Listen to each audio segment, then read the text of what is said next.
There's a reason they called it the Wild West. I'd say it's time we start looking after ourselves. And if that means breaking the law to get what we deserve, then so be it. The Dalton brothers were the most feared gang in the land. After this job, we won't ever have to worry about money again. You're gonna rob a bank? All right, folks, hands in the air. Probably best you don't do it in your own hometown. This is the true story of the Daltons' most infamous robbery. Now what are we gonna do? Pray?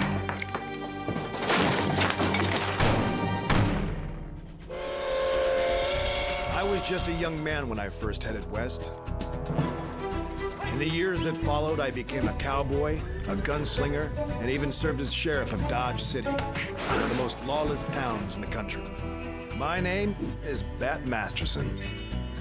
Now I'm a reporter, and I've come west again to chronicle the world that I know best, the American West. The lure of gold, land, destiny flooded the frontier with men both good and bad.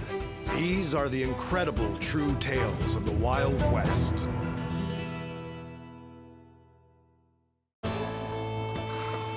Few things in the Old West struck more fear in the hearts of ordinary people than when outlaws rode into town. It would change lives forever, and never for the better. Just ask folks living in Coffeyville, Kansas, cursed with the memory of the day the Dalton gang rode into town. Nobody knows the story of that fateful day better than Emmett Dalton, the youngest Dalton brother. Well, Emmett, why don't we start with what you'd like my readers to know about you and your brothers? Well, I guess what most people don't know about my brothers and me is that before we were bad guys, we were good guys. If I'm remembering correctly, one of your brothers was a lawman? Yes, sir. Frank, our oldest brother. He was a U.S. Deputy Marshal for the Oklahoma Territory. We all looked up to Frank. Bob, Grat, me. We worked for him as posse men. Yeah, he deputized you boys, didn't he? Yes, sir, he did. I do solemnly swear that I will faithfully execute the laws of the United States. I do solemnly swear that I will faithfully execute the laws of the United States. So help me God. So help me God.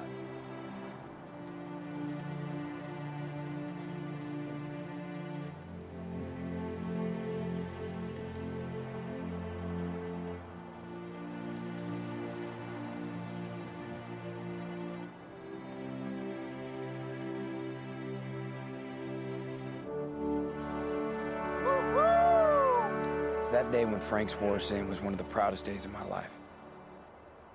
Then one day, everything changed. How so? Grat and me were out riding with another posse that day. Well, Frank and Bob were out tracking some horse thieves.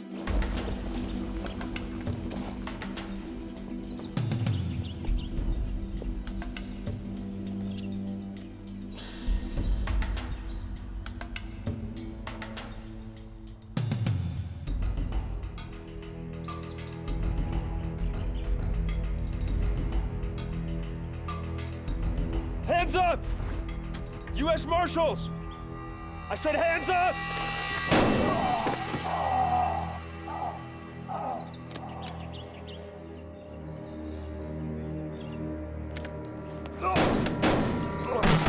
Frank! Frank! Frank! Stay with me, Frank. I'm gonna get you to town. You're gonna be just fine. Stay with me. Stay with me, Frank. Frank.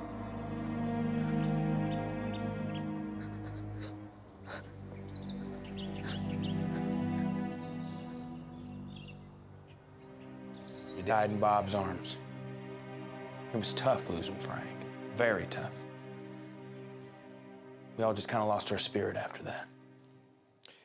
So you're saying that losing your brother is what pushed you boys into a life of crime? Well, that, and the Marshal Service quit paying us our salaries. He should be here by now. Right. There ain't no sense in getting yourself all worked up over this, all right? They're either gonna pay us what they owe us, or they're not. And if they don't? Then we're out of luck. This is the U.S. Marshal Service, Grat. What are we gonna do, huh? We gonna sue them? They owe us our back pay, Emmett, and they owe us for Frank's too. It ain't fair.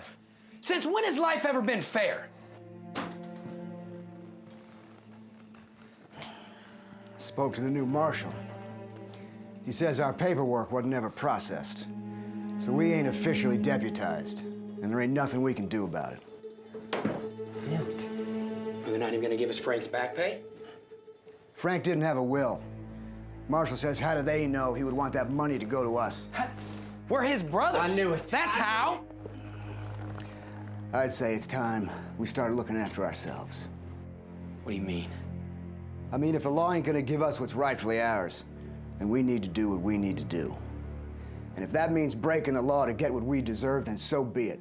I mean, if they not playing fair, there ain't no reason we need to be playing fair. You really think this is what Frank wants us to do? Huh? To turn our back against the law? It's the law that turned their back on us. And Frank don't got a vote in this no more.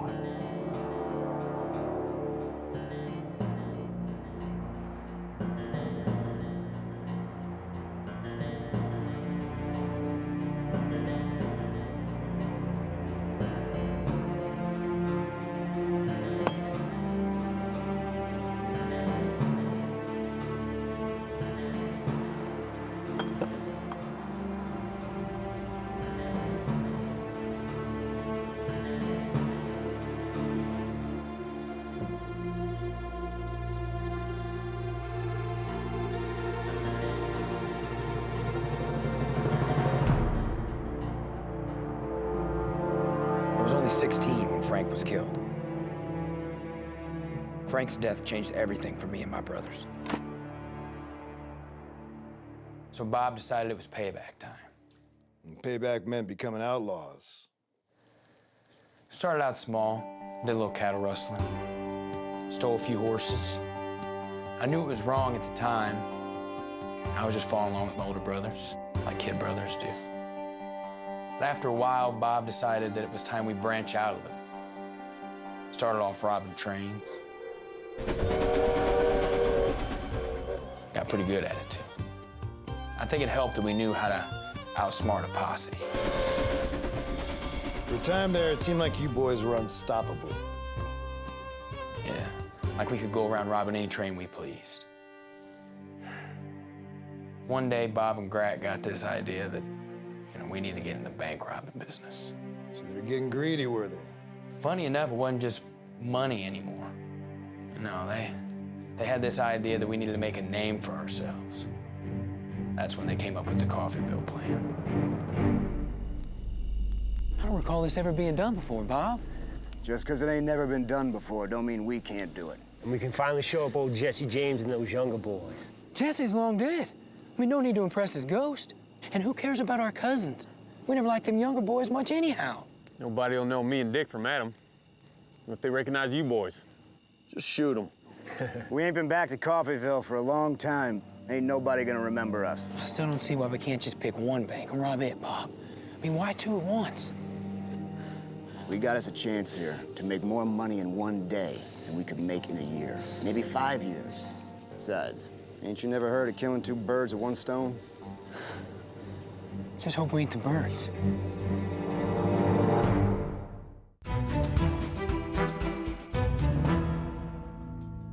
I still don't see why we can't just pick one bank and rob it, Bob. I mean, why two at once? We got us a chance here to make more money in one day than we could make in a year, maybe 5 years. Okay, now, let's make sure you all know what's what. So we're coming into town from the south, right? Grat, what are we gonna do after we get into town? We gonna ride into the plaza, then we gonna tie up on A Street. No, Union Street. Bill, where are we hitching the horses?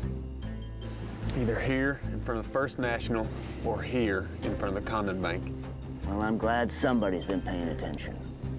Now, Dick, once we get hitched up, who's going where with who? Me, Grat, and Bill are going into the Condon Bank, and you and Emmett are taking First National.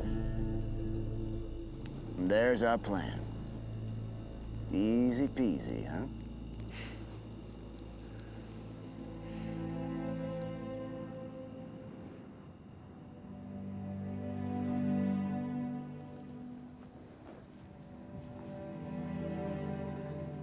still here. I was afraid you decided to take off on us. You know I'd never do that. Yeah. You know what, little brother? I'm thinking maybe this is the last one. You serious? You mean it? I do. Maybe it's time we quit while we're ahead. We ain't ahead yet. How about we just quit right now? We need this one. After this job, we won't ever have to worry about money again. Yeah, but then what? Huh? Where are we supposed to go with every lawman in the territory on our trail? Think we can head down to Mexico. Buy us one of them haciendas. What are we gonna do with the hacienda? I don't know. Raise some livestock, grow something. Hacienda stuff. What's funny? You got a better idea? Only thing I know for sure is I don't want to do this anymore. Yeah.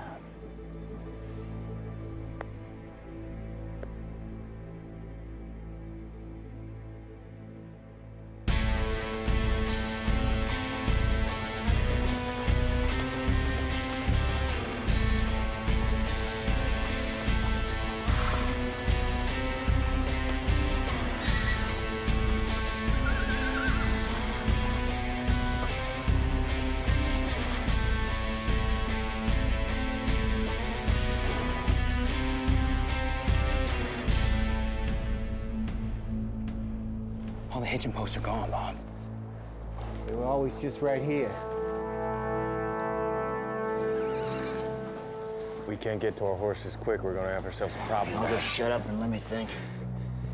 It's a sign, Bob. Let's call it off. You call nothing off. Come on.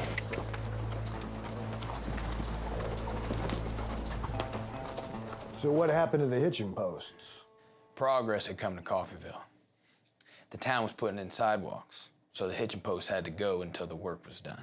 And tying up in the back alley didn't exactly make for a quick getaway. Not exactly. That was a mistake. But it wasn't our biggest.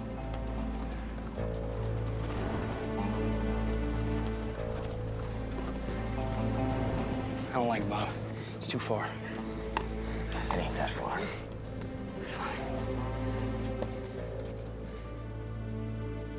You mentioned having to hitch up in the alleyway wasn't your biggest mistake. What do you think was?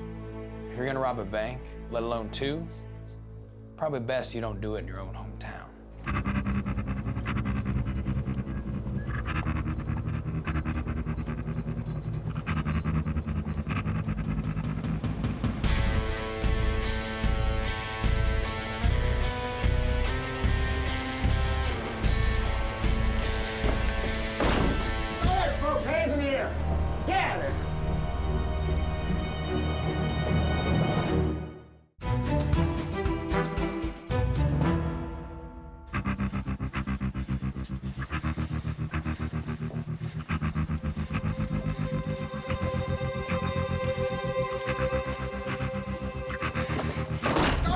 Hands in the air!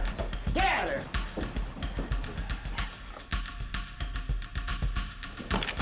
Morning. Now, don't do nothing stupid. You know why we're here.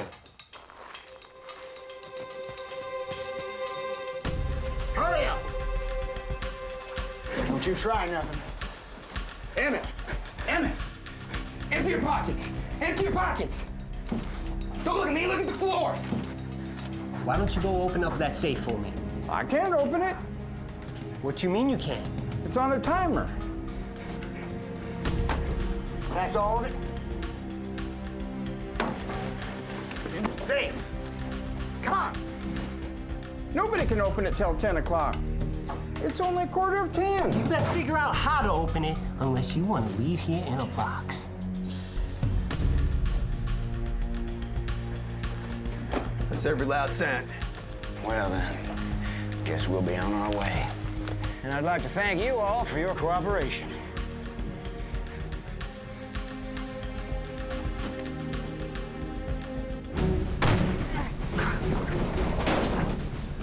What the heck is going on? Damn, who's shooting at him?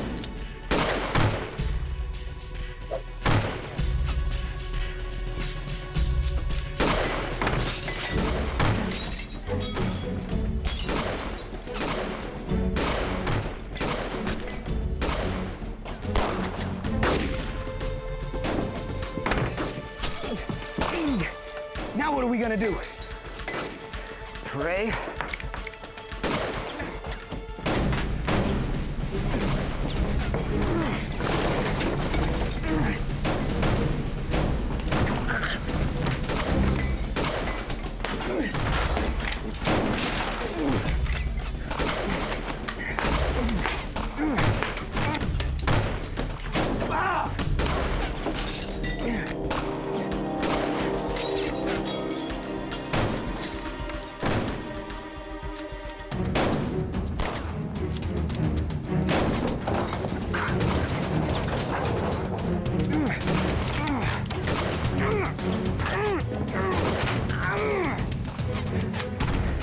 You all right over there?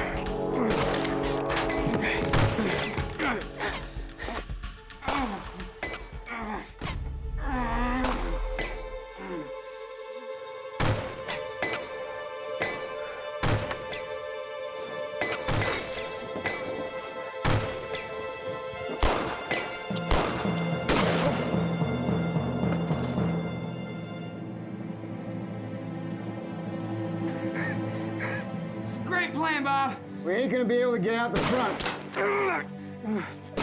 Back door's our only shot. We gotta make a run for it. I ain't gonna make it. My leg's shot up pretty bad. We ain't dying here today, little brother.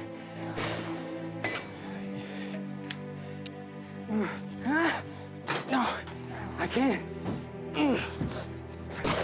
I can't.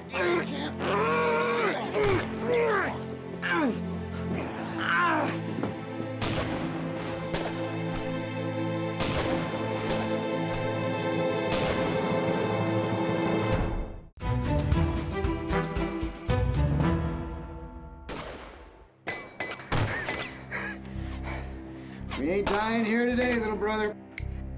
No, I can't. I can't.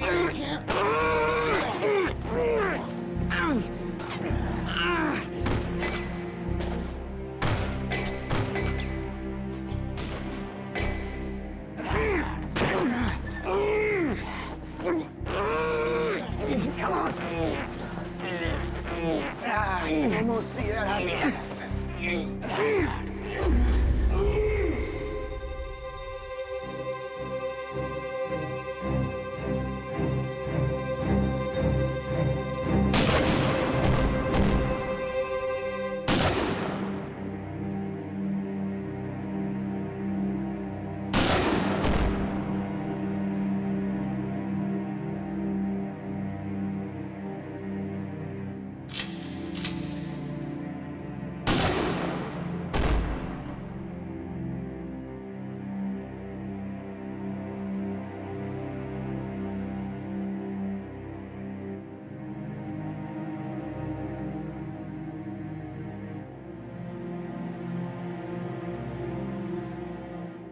You were shot numerous times and you still live to tell the tale. Well, that's pretty miraculous, Emmett. Only the good Lord himself can perform miracles, Mr. Masterson. And I don't guess he was on my side that day. No, I just got lucky. But your brothers were not. Both shot dead, Dick and Bill, too.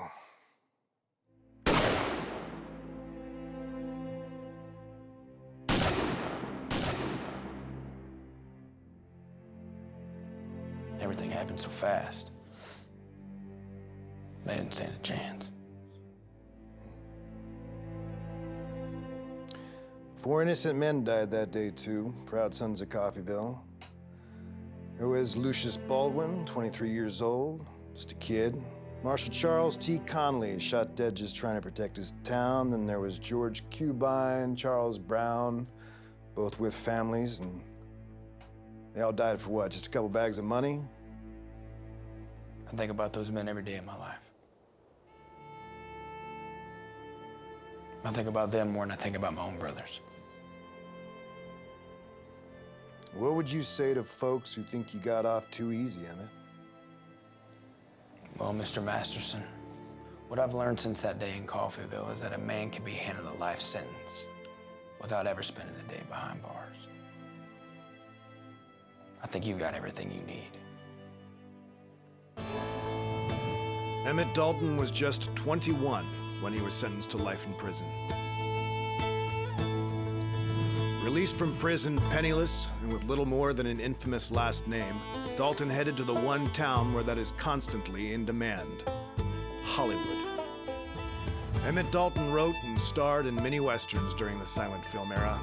He often urged his young fans to always obey the law.